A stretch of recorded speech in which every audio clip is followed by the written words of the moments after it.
Hello again, everyone, and thanks so much for joining us for this Sunday's Alaska statewide weather. I'm Dave Percy, a meteorologist with the National Weather Service, and I'll be hosting today's show. Up first, we still have winter weather advisories for snow and possible glaze conditions here from the central Tanana Valley and interior northward, including the North Slope Brooks Range all the way out to the Arctic coast and the north side of the Seward Peninsula there. Otherwise, high wind warning out through Tuesday night for the Alaska range for winds of 30 to 45 miles an hour with gusts to 75 miles per hour. And also a high wind warning out for Turnagain Arm that's been out currently and will continue out until noon Monday for Turnagain Arm and the Anchorage area, especially the hillside, for winds gusting 60 to 80 miles per hour today.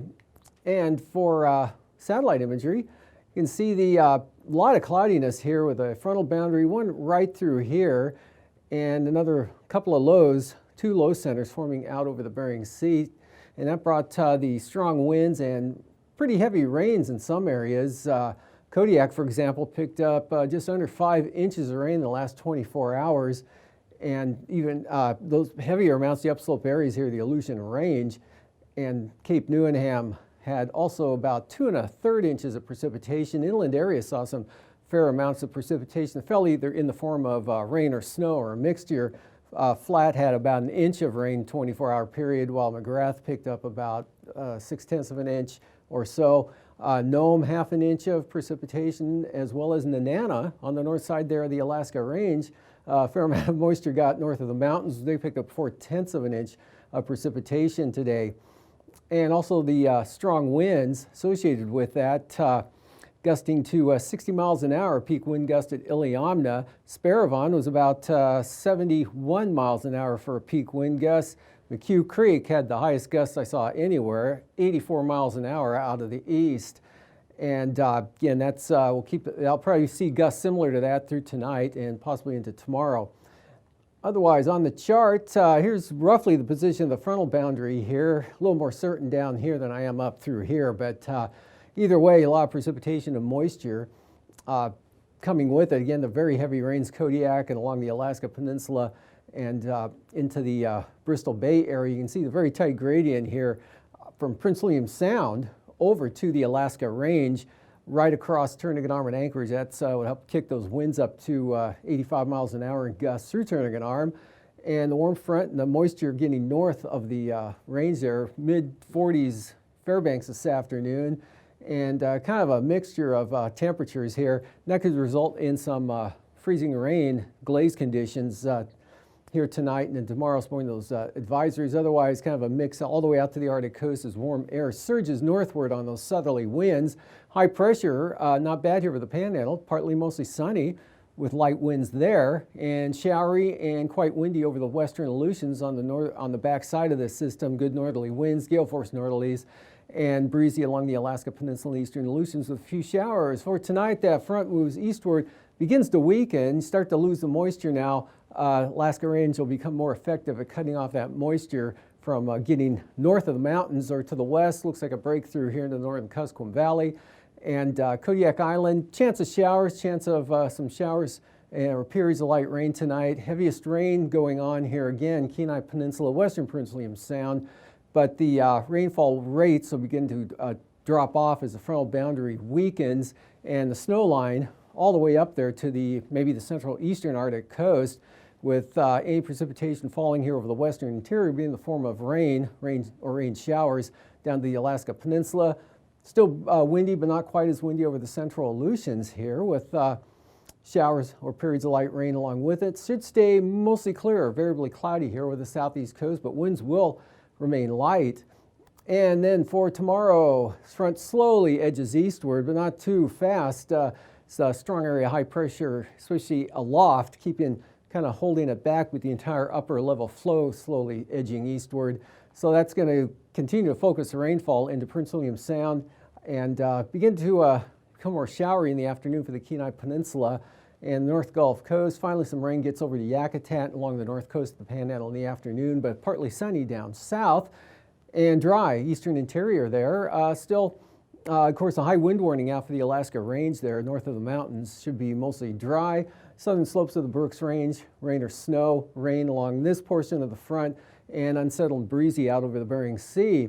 Outlook for Tuesday, remnants of that system, actually a weak low develops on it, and just that'll bring some light rain, I'd call it, into the southeast coast during the day on Tuesday. Wind's not a factor at all, and periods of light rain with kind of a cold front here really separating the warmer air off to the east and the colder air back to the west there. But this trough kind of draws a line between the rain and snow and just rain as far as precipitation goes, showers for the Alaska Peninsula, and still a pretty strong low in the Chukchi Sea there, and that's going to be western Arctic coast kind of right on the edge of that for the winds and snow chances. And out west, high pressure taking over the Bering Sea there from the Russian Far East, so dry conditions, light winds, even a fair amount of clearing going on for the Pribilofs and Adak and areas off to the west. For the lows tonight, mild with the southerly flow, upper 20s along the eastern border, teens to upper 20s there all the way out to the Arctic coast, and lows in the mild 45 to 50 degree range, Kodiak Island, Alaska Peninsula, 30s in the Panhandle, followed by highs in the 40s, highs above freezing to near 40 on the Arctic coast tomorrow, and then followed by lows a little below freezing, followed by highs mid-30s up north and near 50 south. And now, aviation weather around Alaska. Moving on to flying weather. We've got IFR here from the east central Bering Sea, from the Fox Islands, across the Pribilofs northward, St. Lawrence Island into the Bering Strait and through the Bering Strait, and then also across the Yukon Delta, the lower Yukon River Valley area, and then some IFR northward there, and then all along the southern slopes of the Brooks Range into the northern Kobuk-Koyukuk valleys. Look for some IFR. VFR over on the east side. Some IFR along the coast of the Panhandle as well as Lynn Canal Glacier Bay. IFR Prince William Sound. And for the afternoon, IFR holds here for Prince William Sound eastward to, but not quite reaching Yakutat. Marginal VFR along the southeast coast. Otherwise, VFR inside waters. VFR holds over the along the Yukon River here down southward until you get to about the White Mountain areas and right along the mountain range there. Copper River Basin, marginal VFR. IFR eastern Arctic coast, VFR to the west. IFR, pretty good area here all along the west coast, Seward Peninsula all the way down to the eastern Aleutians. And then for Tuesday morning, still an area of VFR out here, but some lower conditions slipping on into the far western Aleutians. IFR, eastern Aleutians, up across the Pribilofs, northeastward, and then eastward along the southern slopes of the Brooks Range. Areas of VFR here over the central eastern interior, and then a band of IFR cutting right across the Alaska Range from the southern Kuskokwim Valley in across the southern Kenai Peninsula, Homer, Seldovia, and all of Prince William Sound, North Gulf Coast IFR, Gulf of Alaska, and some IFR on the central and south coast of the Panhandle. And then for Tuesday afternoon, that pulls back off the coast there with marginal VFR from Dixon entrance up north until you get to Elfin Cove, looks like it'd be north of Juneau, Lynn Canal all the way to Skagway IFR. A narrower band here, but pretty continuous from the Brooks Range westward, Kobuk Valley southward, all the way to the eastern Aleutians. And could be some areas of VFR here, south central Alaska, especially Kodiak Island, but mostly marginal. North Slope looking good, and wider spread VFR out over the Aleutians and the Bering Sea. And for Anaktuvik and Adigan, both passes there look to be occasionally or mostly IFR possibly throughout the day tomorrow.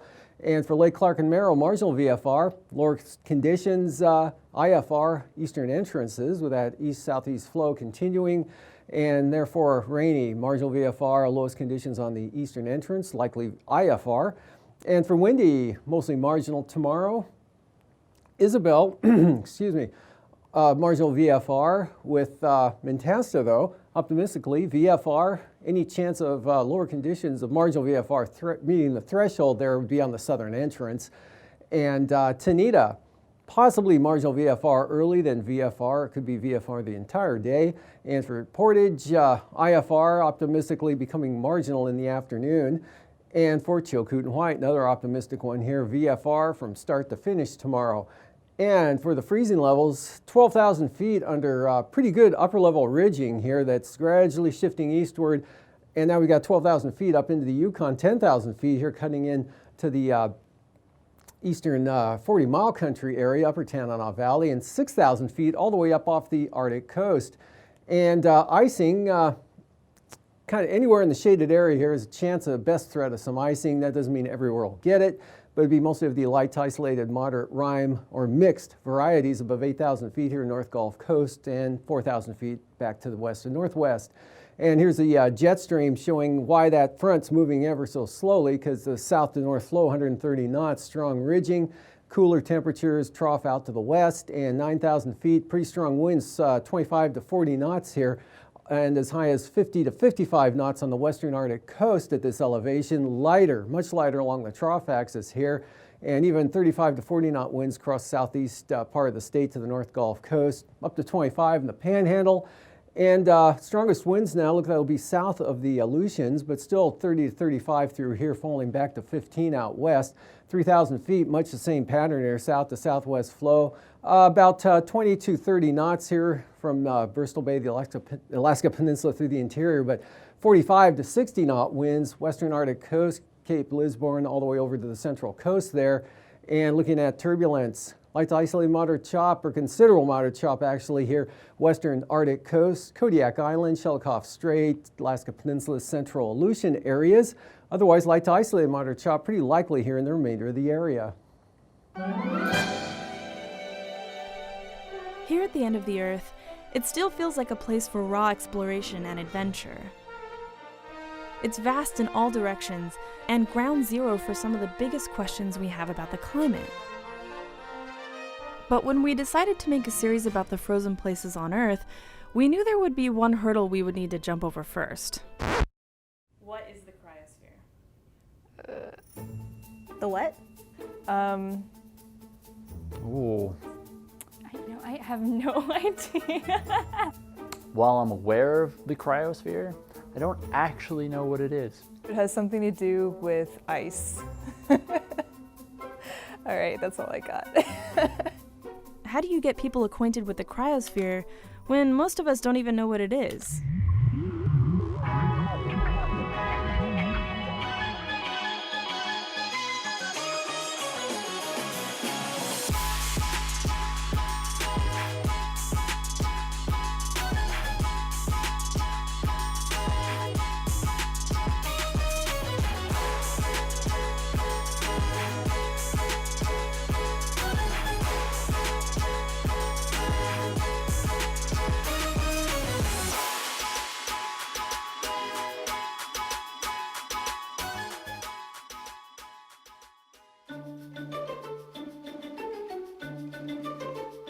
Hey, so here we are in Washington, D.C., standing on the roof of NASA headquarters. That's the Capitol building right behind me. And what headquarters does is kind of serve as the focal point to connect the dots. That's Dr. Tom Wagner, NASA's cryospheric program scientist at headquarters. In short, Tom is responsible for making sure NASA knows what the current status of the cryosphere is. The cryosphere is everything from the snow that falls by your house to the icy reaches of the Himalayas, to the big ice sheets of Antarctica all the way at the South Pole, and also the frozen ground of the Arctic, and even some of that frozen ground that's currently under the ocean. If you had to break it down, you'd have a mix of sea ice, snow cover, permafrost, ice sheets, and glaciers. Right now, our best predictions are that sea levels will rise anywhere from 1 to 3 feet within the next 100 years. 3 feet of sea level rise has the potential to displace about 100 million people, which is a lot of people that need to find new homes. Our current reality places us at a near tipping point, and the cryosphere is playing a huge part in that delicate balance. So one of the things people don't know about NASA is that we study the Earth, and we've been doing that since NASA's inception back in the 1950s. and we study the frozen part of the Earth in a variety of ways. Missions like AKwx, Airborne Snow Observatory, Oceans Melting Greenland, Operation Icebridge, Arctic Boreal Vulnerability Experiment, and countless other labs and individual researchers stand at the forefront of monitoring the cryosphere. But this year was a particularly big year. 3, 2, 1,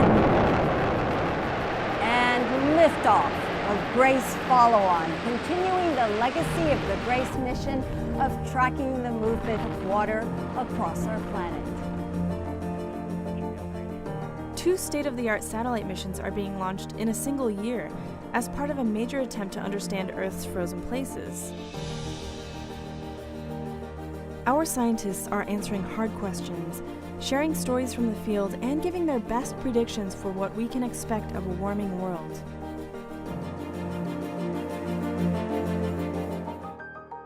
We're taking you with us as we follow NASA explorers on their journey to the frozen ends of the Earth as they study our rapidly changing world from satellites, planes, and boots on the ground.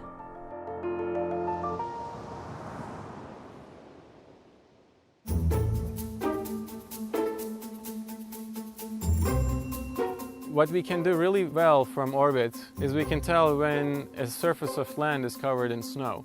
What's tricky is though, how thick is that snow?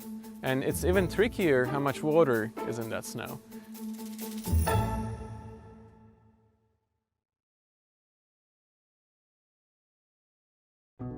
What we think of snow depends a lot on where it falls. If you live in the eastern US, maybe it's fun. Or maybe it's just a pain. But if you live in parts of the world where they depend on the water that's in the snow for a large fraction of their total water that they use for drinking, for agriculture, for industry, or for hydropower, the snow is a very important natural resource. For example, in the western part of the United States, 80 to 90% of their renewable water comes from snow.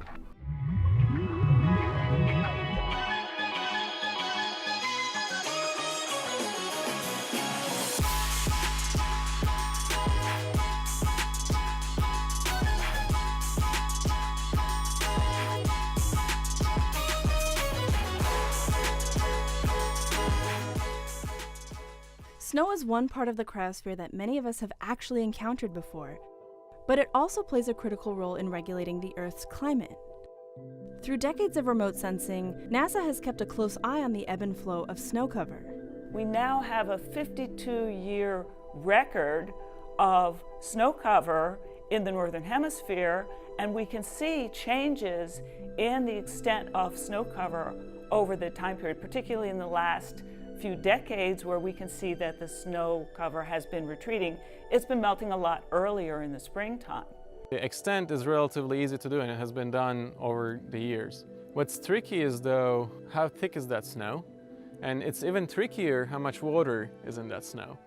That tricky part is known as the snow-water equivalent, or how much water would actually be in a layer of snow if it melted.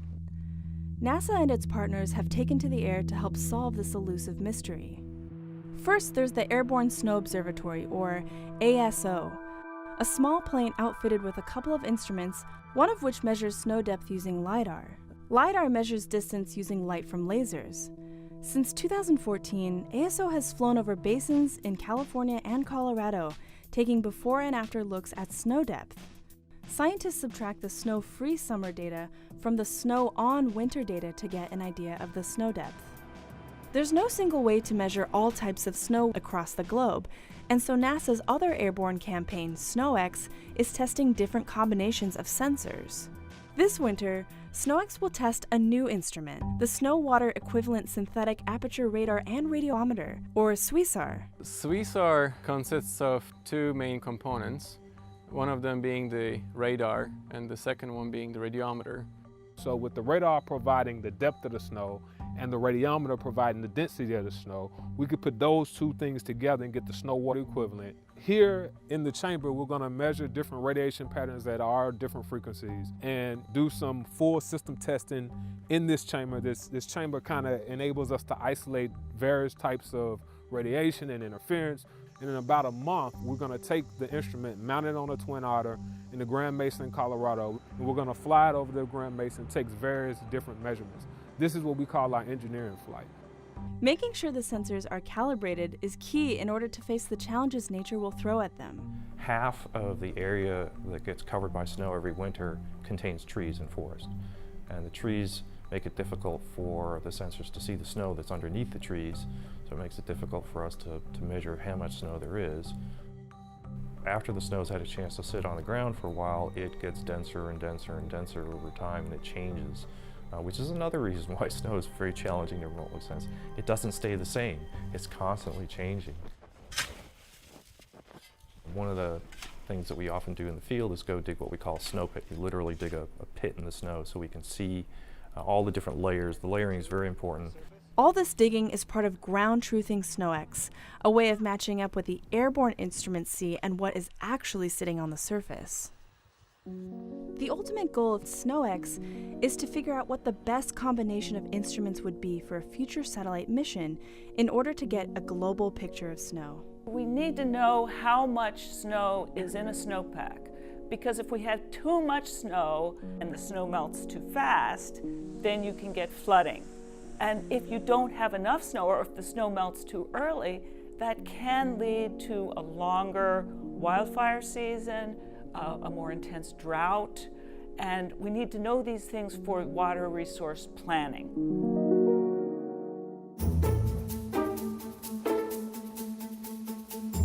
After we had a record that was about 15, 20 years long, we started noticing that the extent of the ice in the Arctic was getting smaller over time.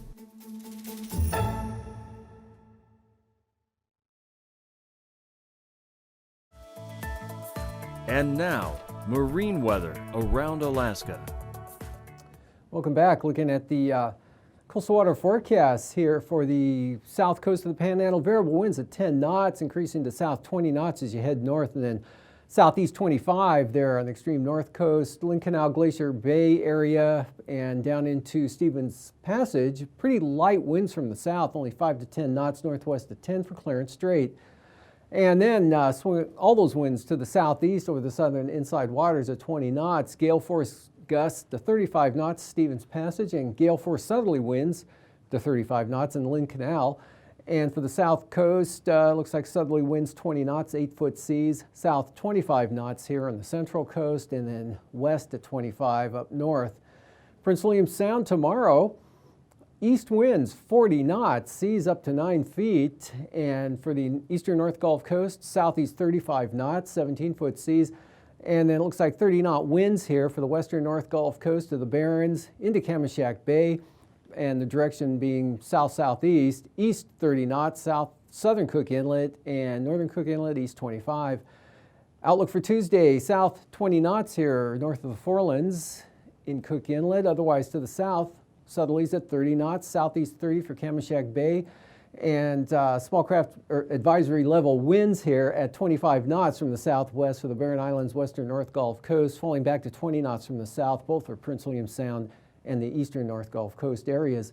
Kodiak Island on the east side, south winds 30 knots, southeast 25 Shelikof Strait, and from Sitkinak to Cape Sarachef and up the north side of the Alaska Peninsula, all those areas, southerly winds 30 knots, and southeast 25 for Bristol Bay.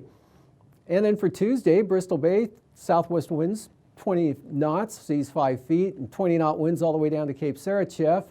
And then for the Pacific side of the peninsula, all the way up to Sitkinak, winds will be out of the southwest 25 knots, seas 13 to 14 feet.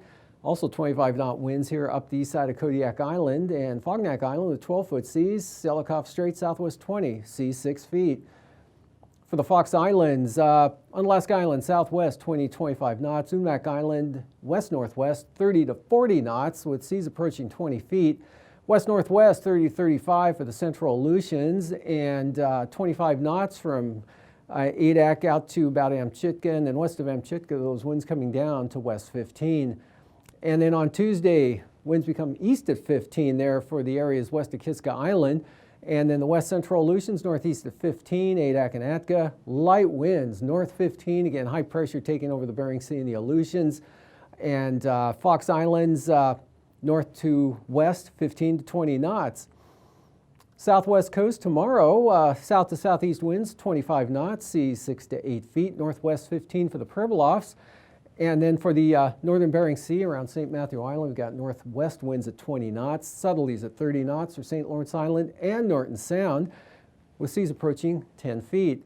Outlook for the Tuesday time frame, northwest 25 knot winds here Nunivak Island along the Yukon Delta coast up across St. Lawrence Island, about 20 knots in Norton Sound, 20 knots out of the northwest for St. Matthew Island, turning north there for the Pribilofs, and west 20 in toward Kuskokwim Bay.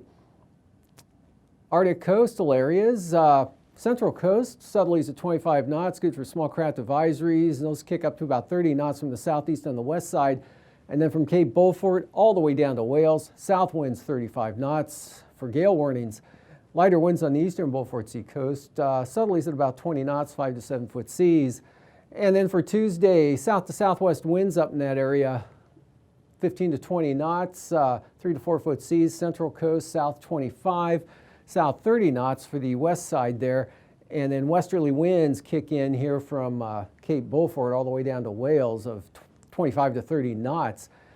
And for tonight, again, this frontal boundary edging eastward here may not make it this far east by tomorrow morning, but then again it could. But the rain will stay heavy, and high wind warning out for the Anchorage area, Turnagain Arm, 68 mile an hour wind gusts. High wind warning out also for the Alaska Range through the passes for gusts 75 miles an hour, and that warning is out and through Tuesday night. And windy, winter storm warning up here for the northwest interior, Western Brooks Range for the strong winds, snow, possible glaze conditions, and pretty breezy and damp over the Aleutians. You see high pressure beginning to build in out west, and that front continues eastward into the Panhandle on Tuesday. These forecasts are for planning purposes only. Call 1-800-WX-BRIEF for a formal pre-flight briefing. Always file a flight plan before you go flying. The U.S. Coast Guard Auxiliary urges you to leave a float plan with a friend or the harbor master before you go boating.